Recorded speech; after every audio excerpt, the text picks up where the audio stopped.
All right, here we are. Ladies and gentlemen, thank you for stopping by. I'm excited. I have a very, very unique guest today. And we were talking before the show, and so he gave me permission to use his nickname, for lack of a better term, Ade. But I'm going to try to introduce him correctly because he warrants a correct introduction. Let's see, Ade Abayomi Olufeko, monotonously known as Adeolu, or even Ade, as he's given me permission to call him. He is a preeminent thinker, technologist, and nonfiction writer who works in the humanities and the creative innovation sector. He has co-created, managed, and produced thoughtful consumer experiences for the web, mobile, and public spaces. I'm excited to have him on the show to talk about one of his creations called Visual Collaborative, and just a wonderful human being. I got to hear about him from somebody else who was recently on the show. I'm excited to introduce you to Ade. Welcome, Ade, to the show. Hi, Bert. Thanks for having me. I'm happy to be here. Hopefully I was close with your full name there, but I'm very excited to have you here and to talk about what you've been doing, with Visual Collaborative. So let's talk about this. First of all, kind of explain what Visual Collaborative is. Yes, thanks for having me, and hi, everybody. So Visual Collaborative started as just an idea. It really didn't have a name at first. I had a regular technology job in web development using open source tools. My background is a little bit of a hybrid, technology and the creative arts. Visual Collaborative started in 2006 organically. Like I said, it didn't have a name. And it started towards helping artists, just, regular paint artists, broadcast designers, and people in the creative sector realize that commercial value. I felt like an artist as well, and most artists, not today, but back then, a little over 10 years ago, they weren't really business savvy. So I stepped in with my technology background, what I'd known, and created this platform to put artists in different cities in the limelight. So Visual Collaborative started as a traveling exhibition, and it has gone on from there. Yeah, so that's actually pretty impressive. And you're absolutely right. I say that most artists, really don't have a business background or really a marketing background. They're great at being an artist, but they cannot. I want to say the majority of them really have a difficult time marketing their business, promoting their artwork, and they depend on art shows or art exhibitions to try to get the word out, which is great, but it's very difficult to build a business around that, because you might have an art show 3 or 4 or 5 times a year, and unless it's an exclusive art show with only that particular artist, you're going to have a tough time breaking through, because usually most art shows have more than one artist. So again, you're in a very competitive environment. So I think it's very nice of you that you said, hey, let me help out this group, because they really need some help. Yes, absolutely. Now, with Visual Collaborative, though, you focus on basically, and you correct me if I'm wrong, you focus on all sorts of artwork, or arts. Let me say arts. Correct? I mean, everything from I think dance and to actual visual to everything else. Yes. We focus on the term in the U.S. is not really popular. Or the phrase is called creative economy. But if we just kept it in like simple form, the creative sector. So we're talking about architects, dance, performance artists, visual artists, broadcast designers, graphic designers, just the creative sector. Now, when we started, we just focused on the arts, and I had this vision. I don't know, maybe reading so many books or so many just obsessed with the Wall Street Journal. Like, oh wow, this person started, and after like a certain amount of time, they expanded, and then they grew their business a certain way. So when I started, I had an idea of just trying to stay out for like 7 years, and after 7 years, let's see, maybe I'll get approached to be bought out. Just all this fantasies. Right. But after 7 years, going exhibit in Minneapolis, Minnesota, where it was started, moving to Miami, then the Mission in San Francisco, and other just different cities before the economy took a hit during the 2008, 2007, 2008 when everything crashed. Right. And it morphed just from arts to actual innovation. Like, okay, nobody's scrambling to buy art. They're looking, it's a certain demographics that we're looking at. Okay, how can we really add value beyond just artists? So it then the platform merged into like, including like other sectors, like the legal sector, like the medical sector, like just different areas. And from then it's just expanded and grown. And I'm very, very thankful that all the lessons, the good and not so good ones, have really, really shaped where we're moving today. Yeah. So let's talk about some of the not so good ones. You mentioned the 2008 collapse. And what's interesting about the 2008 collapse, that it was really a global recession. I mean, this was really a global collapse. And I think you said you were in New York City. Oh, New York City. Okay. So let's talk about this. Did you, at that time, were you full-time into Visual Collaborative, or were you still part-time? I was still part-time. Around that time, I was mid-20s. I'd always wanted to move to New York. I was based. I was doing. I was helping a company with their web platform. There's so many new names right now, but I was pretty much their web operations manager. Right. And I was doing Visual Collaborative part-time, and some, I guess, providence or some luck, or just being always out there meeting different people, I got the opportunity to work with Warner Music as a consultant in New York City, and I moved. I moved without, well, not so much guidance, but just moved. Let me just see what opportunity lays in New York. I moved there. I had no idea that the housing or the 2008 crash was going to come during that recession. So I moved to New York City. It was the right place to be, with more creatives, more artists, more innovators. It was just right, the mecca of design. Right. And that, around the time I moved, I think shortly after, I did the second iteration of the exhibition in Miami. So everything was rosy, everything was great. But as reality started to set in, that's when I started to say, oh, wow, was this really the best time to move? I have no regrets, but the stories, I mean, they were horror stories, but I'm thankful that even after a few years, after 2008, we're able to like come back, pick back up, reevaluate. The not so good times, I think everything is a learning experience. Yes. I'm a big practitioner or a student of mental toughness. Around the time I stumbled across a catalog called 177 Secrets of the Mental Toughness, Habits of the World Class. Right. And when it was rough, I started going through the material saying that there's no good or bad, they're just lessons. They're just lessons. And Right. some of the hard lessons were collaborations. Who you work with is important.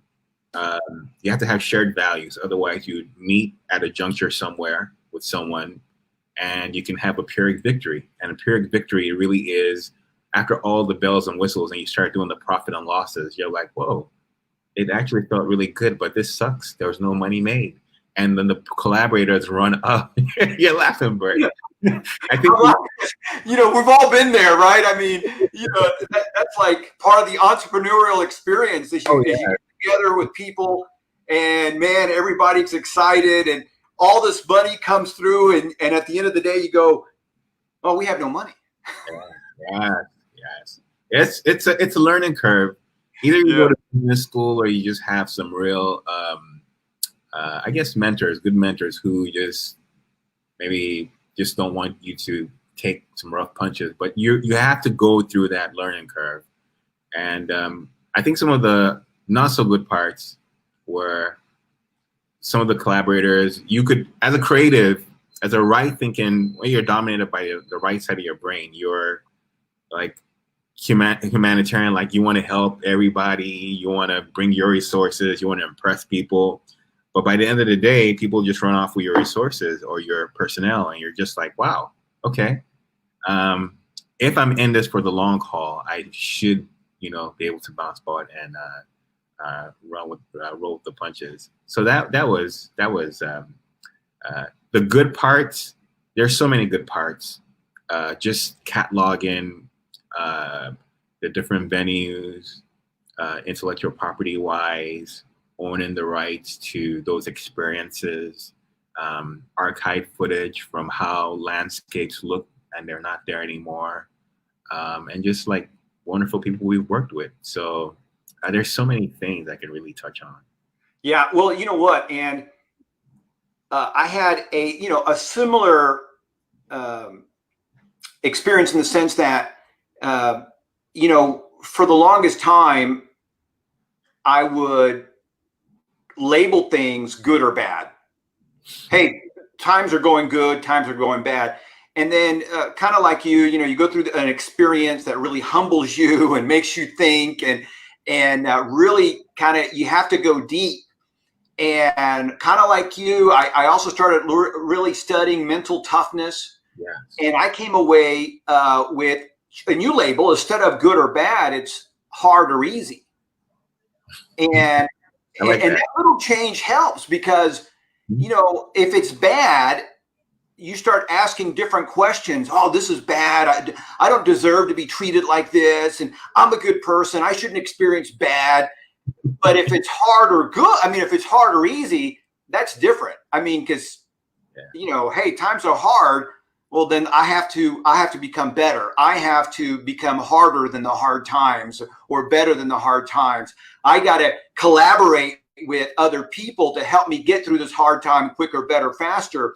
And I think this is when a good mentor can come in and kind of, let you know that, hey, this might be a hard time, but it's normal. Everybody's done it.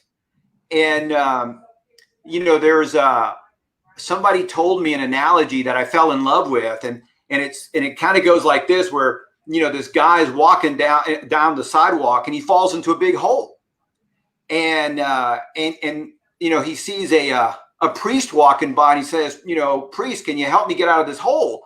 And the priest writes him a prayer and throws it down the hole, and then comes by a doctor, and he says, hey doctor, can you please help me get out of this hole?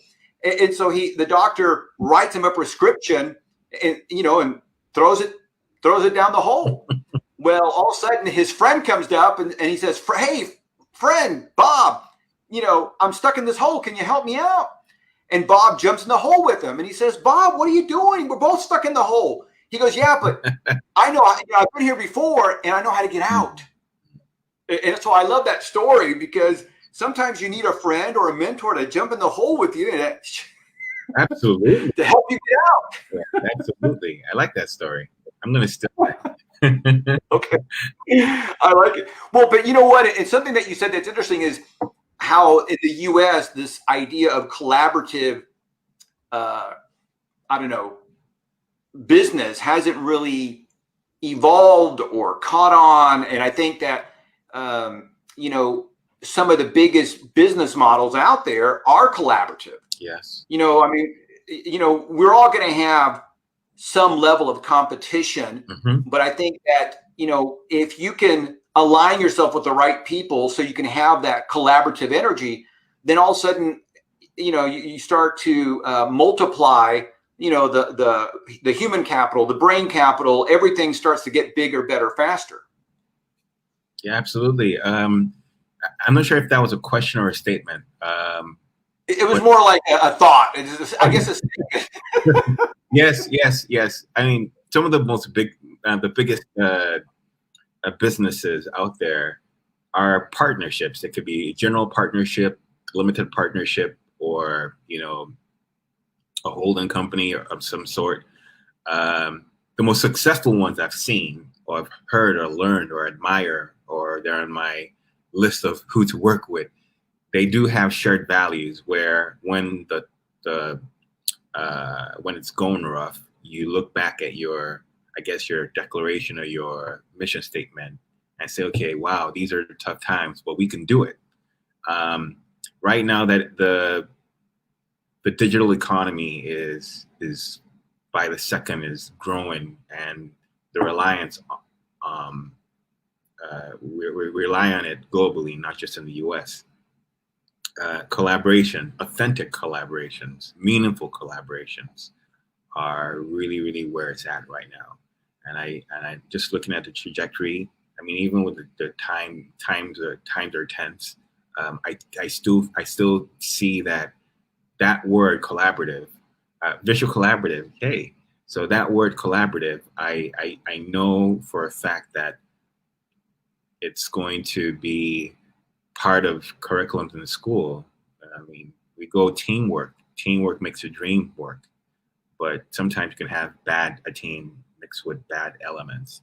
But with collaboration, collaborative, I believe that's the way forward. And I'll say Destiny's darlings are already connecting with each other. All the people who are supposed to be connecting with each other are doing that. Whether they're working 24 hours, whether they're an entrepreneur or an entrepreneur, they are connecting. And when the dust and smoke settles, we would see who's who. And yeah, I believe that. So you know what? For our audience, you're in West Africa right now. So yes, I am in West Africa. I came to look at international partnerships, but with the pandemic that happened, I'm stuck here a little while. Everybody's saying September, but let's see. So yes, I am. I'm in West Africa. I'm not sure how much you know about West Africa, but West Africa was colonized by the British, the Portuguese, and the French. So you have a whole concussion of different tribes, colonial languages, but it's a cool place. I think you should come out here, Bert. I would love to come out there. The reason I brought this up is because talking about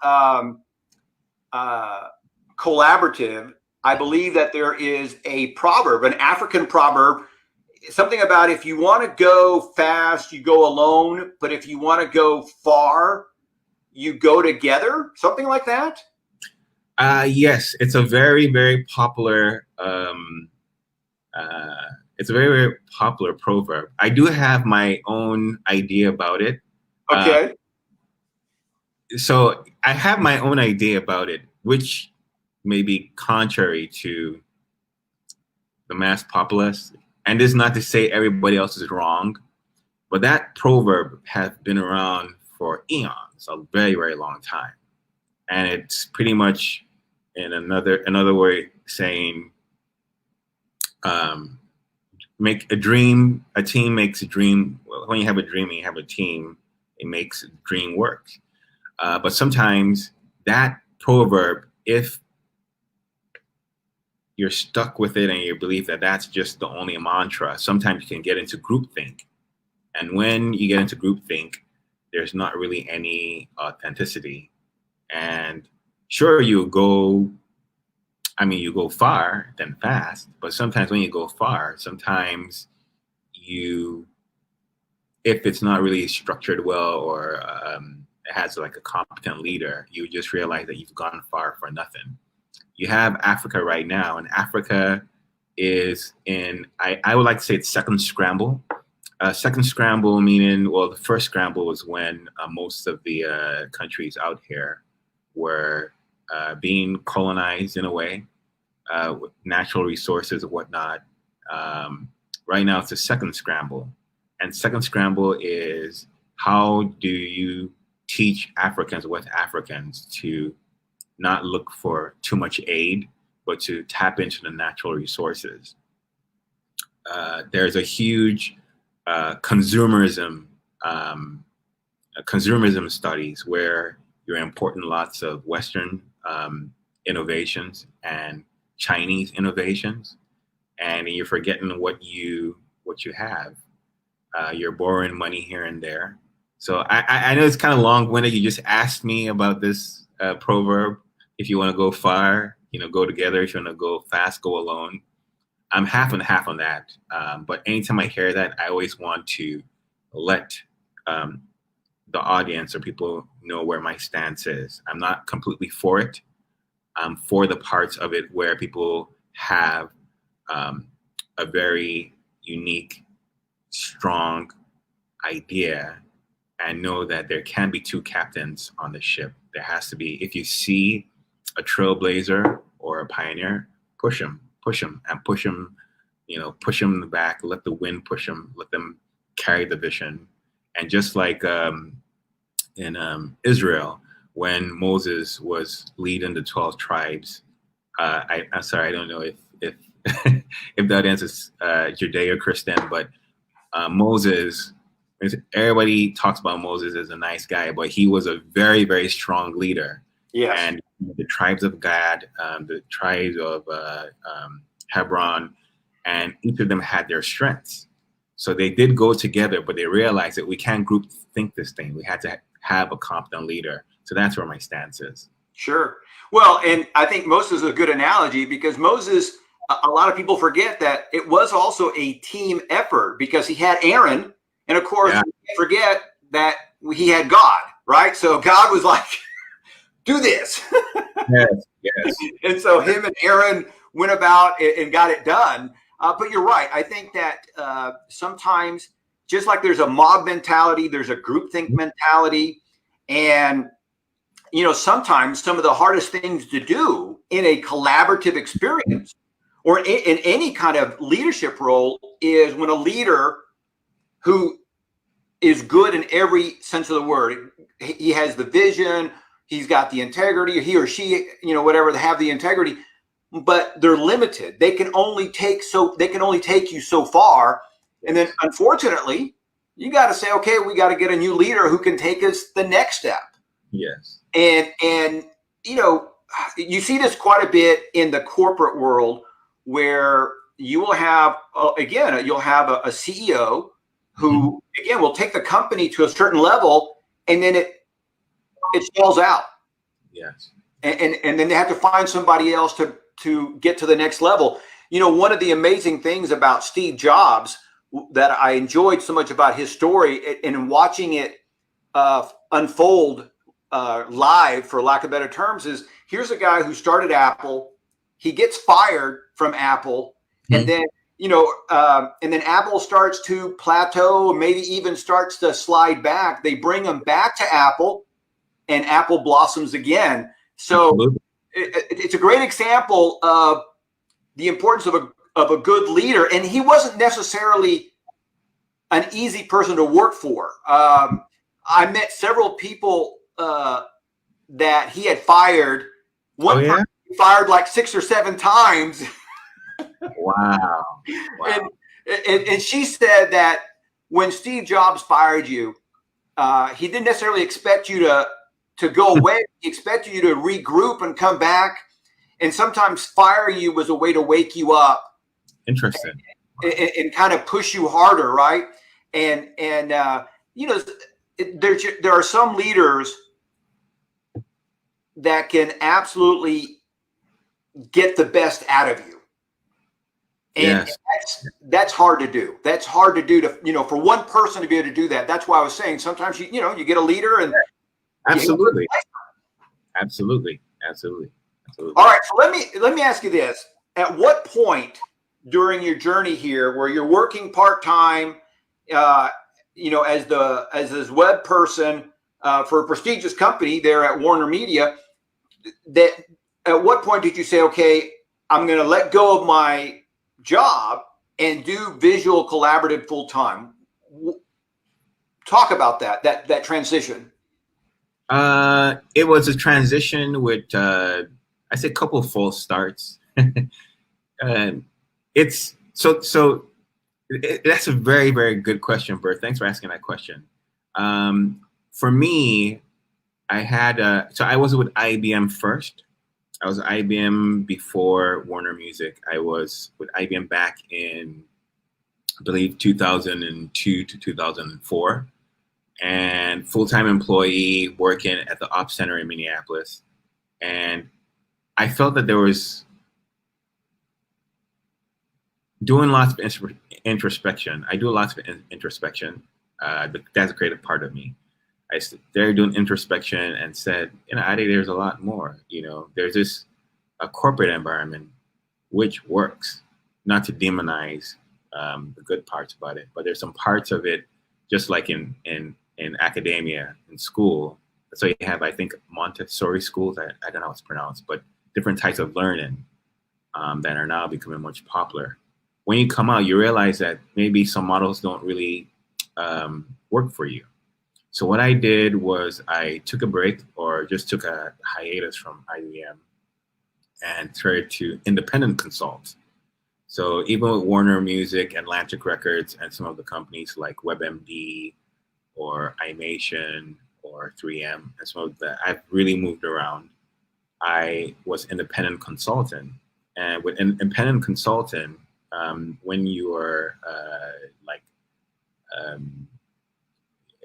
a 1099 employee or doing a business to business, you have to learn a whole bunch of tools like taxes, your business plan, a DMB, again, Dons and Brothers company, ID, an EIN, and all those things. Those things help you structure whatever your avocation or your vocation is. And slowly, when the time when I said, okay, dude, yeah, this is going back and forth. It's kind of schizophrenic. You go back, you get your ass kicked, excuse my language, you get your butt kicked, and you go back into the corporate world. It's getting tiresome. And then your resume is impressive, but it's spotty. And then recruiters who aren't necessarily, maybe they're reading off a script. They're like, it doesn't follow their own conventional of, maybe they're scared. They're not looking at the experiences that you're bringing, the unique experiences you're bringing to their company. They're looking like, how long have you stayed at a job? Why did you leave? Anyway, the last time I think I got let go at a company, and I said, look, this pain is what I'm going to use to transform and use that to push me forward. And I guess, and I also had like a personal and nasty breakup. I'd picked up Visual Collaborative back on again, picked up my Rolodex, called all my colleagues and said, this is what I want to do. And they're like, oh, you sure you want to do this? I say, yeah, this is what I want to do. And then they would link me up with different people around the US. And I just started the traveling exhibition, and I went really, really hard. Some of the returns weren't what I expected, but a part of me knew that I was building intellectual property capital, something I could trademark and reserve for the long term. When I look at TEDx or South by Southwest or Social Media Week, they all started, their stories weren't, squiggly or right. Perfect. So I went back and forth numerous of times. I eventually went back to IBM as a senior person, much older, much wiser. So I became an intrapreneur, an entrepreneur within the environment. Right. And Dave Merritt, he's one of the people who hired me for IBM in Virginia. And he was on his way out to retirement, but he could see what others could not see. And I would always think, David, thank you for that. He could see the experience, and his wisdom just said, yeah, dude, you're going to be a keynote speaker. I don't care how long you're going to be with IBM, you're going to be a keynote speaker. And we're still in touch. And I say like around 31, 32, that's when I just said, dude, even if you're going to keep going back and forth, structure your model in a way where there's some continuation. There's continuation. That's where you have brand unity. Even if you're cross-brand with other people, have that visual collaborative name. If it's visual collaborative technologies, if it's visual collaborative arts, just find a way to have some consistency. This way, you're not blocking out recruiters or blocking out people who are questioning what you're doing. You know, there are people out there who may not agree with you business-wise, but it's always good to listen to what they're saying. And when you listen to what they're saying, your own plans become much structured, or your own arguments become much structured. So, I like that. Yeah, you know, funny. Listening to your story about learning about EIN numbers and the Dun and Bradstreet and all that, that brings back so many memories, right? And I think that, again, that's part of the entrepreneurial experience. For the first time, you're hearing all these new terms and you're filling out all these new forms and you're trying to figure all this stuff out. So when it comes to the visual collaborative, and I'm glad you mentioned things like TED and TEDx and what do you call it, South by Southwest, because listening to you, I think visual collaborative I put it kind of in that same category. It can do that. Great name, visual collaborative. I think it's a great name. Thank you. And yeah, absolutely. And I think having a great name is really part of anybody's success. I always like to joke around with the actor Kevin Bacon and said that, you know, part of Kevin Bacon's success, he's got bacon in his name, right?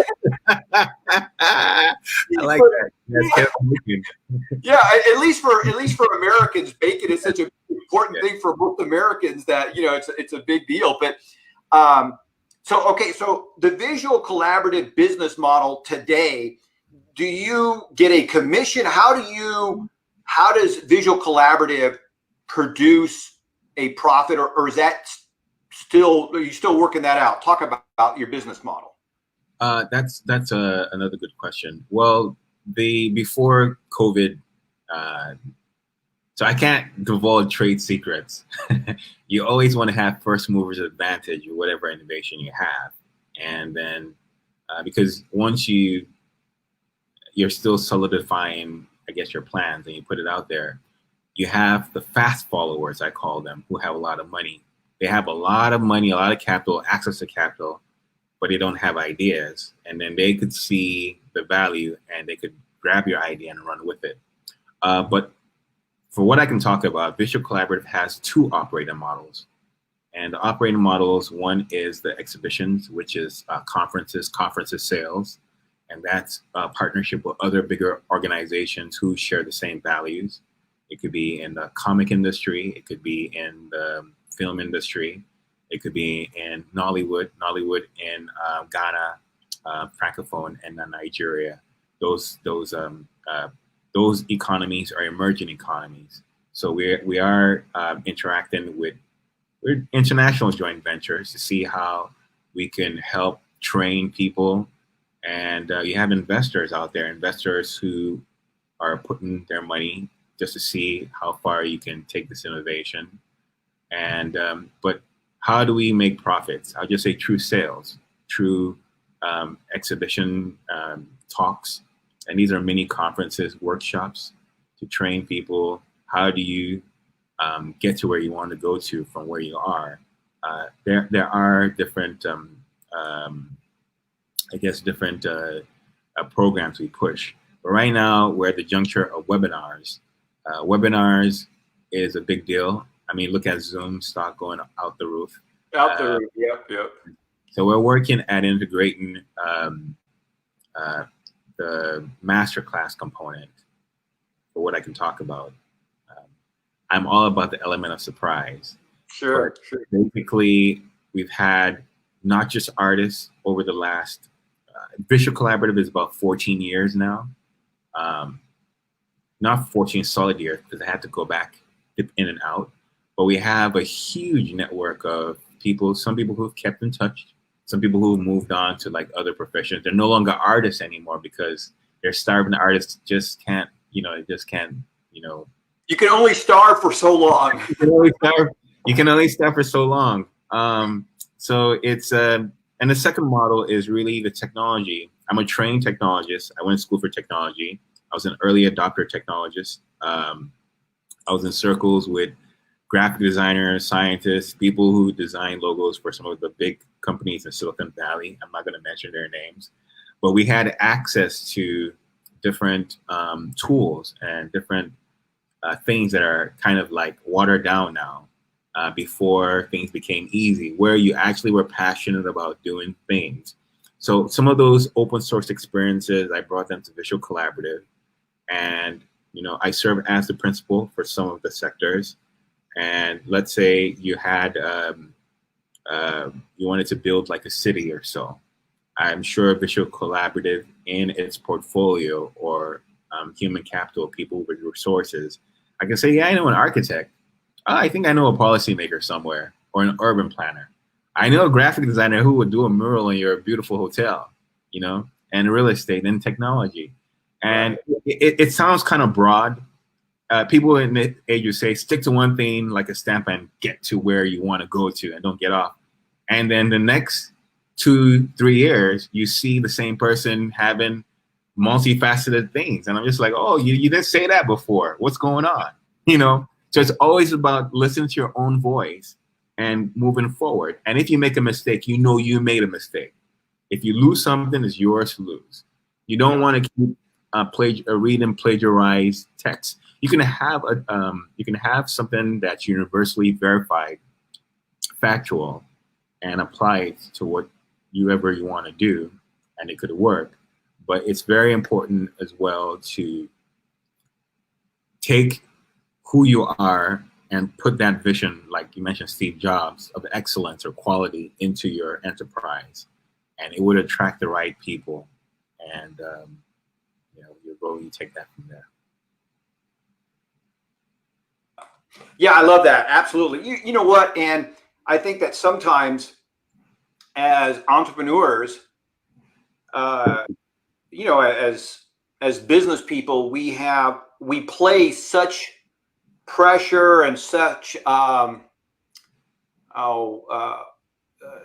such importance on making a profit that we forget the importance of creating the process or having something that you can say, okay, this is what we're going to do. And I think that yes, it is important to pay your bills. Yes, it's important for us all to make money and all that other stuff. But at the same time, at the end of it, you have to have something that you can look back, like you're talking about, that's came from you, that you can say, yes, I am proud of this. This is what I created. It took me 5, 10, 15, 20 years, but look at, I'm very proud of it. And I think the average overnight success takes like 17 years anyway, right? Something like that. Yes, it's true. It's very true. I love it. All right, listen, Ade, we're out of time, but I want to say thank you so very much. It's been a pleasure to meet you.